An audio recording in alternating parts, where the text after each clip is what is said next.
Hello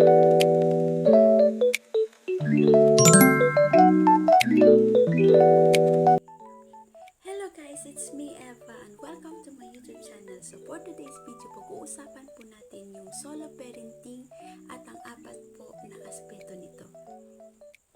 So what is solo parenting? Solo parenting is raising a child alone and taking care of all parental responsibilities even without the presence of their partner.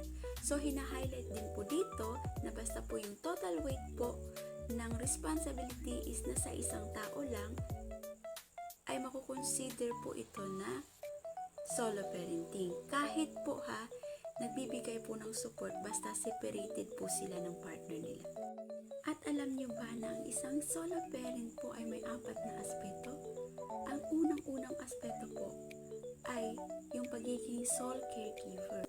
So as a solo parent po, they bear the entire responsibility to support the needs of their children, from meals, household chores, basic needs, medical, and personal care. So biruin nyo, mag-isa nilang tinataguyod yun, araw-araw, paulit-ulit na senaryo ng buhay nila. At take note, walang backup at day off po yun.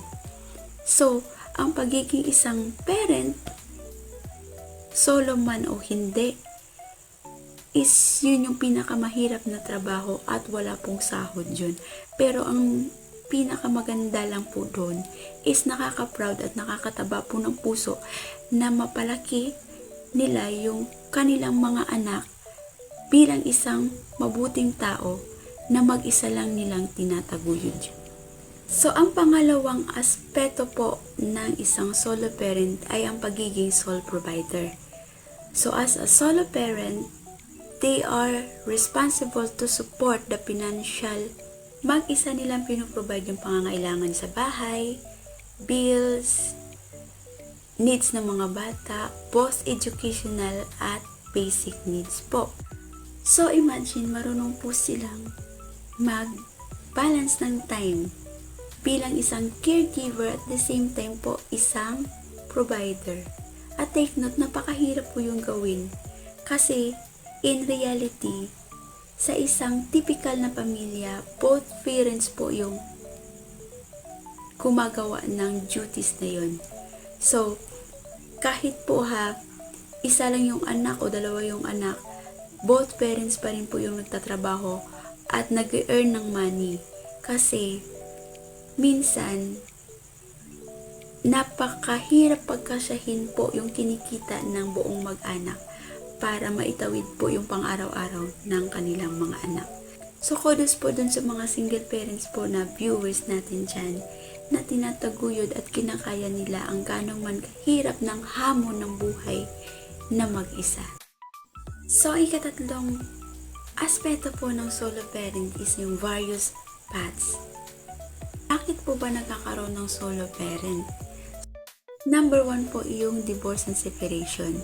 Ito po yung pinakaunang-unang cause kung saan mag-isa na lang pong tinataguyod ng nanay o tatay ang kanilang mga anak pagkatapos ng failed marriage po.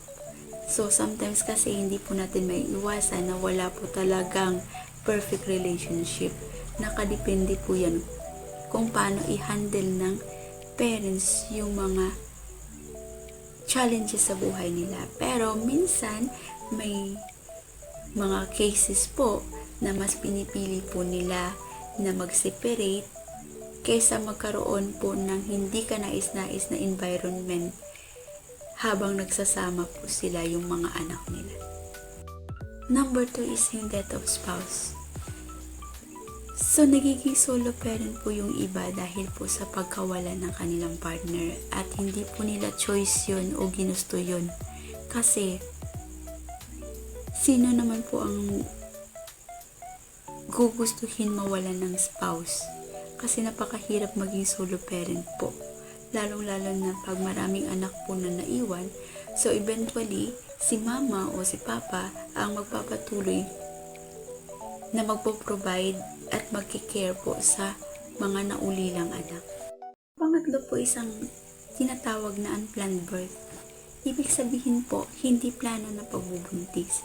So minsan kasi, pumapasok po sa isang relasyon yung babae at lalaki na hindi po nila iniisip yung mga responsibilidad o yung mga hinaharap na mangyayari. So minsan naghihiwalay po sila nang hindi alam na buntis pala yung partner o naghihiwalay sila pagkatapos manganak po ni partner. Pang-apat po is yung abandonment. Ang ibig sabihin po is yung absent ng parent po.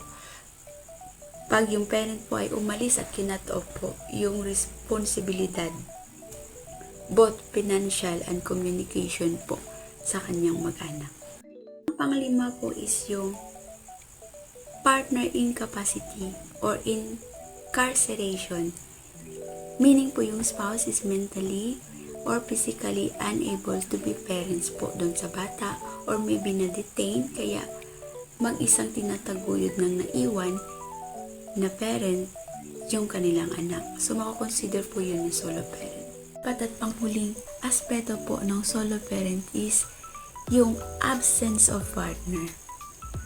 Ito po sila yung kasal pero yung partner po is nagtatrabaho sa malayo. So, tinataguyod po ng naiwang parent mag-isa ang kanilang anak habang nasa malayo po ang kanilang mga asawa. So, sana po may natutunan po kayo sa ating video ngayon.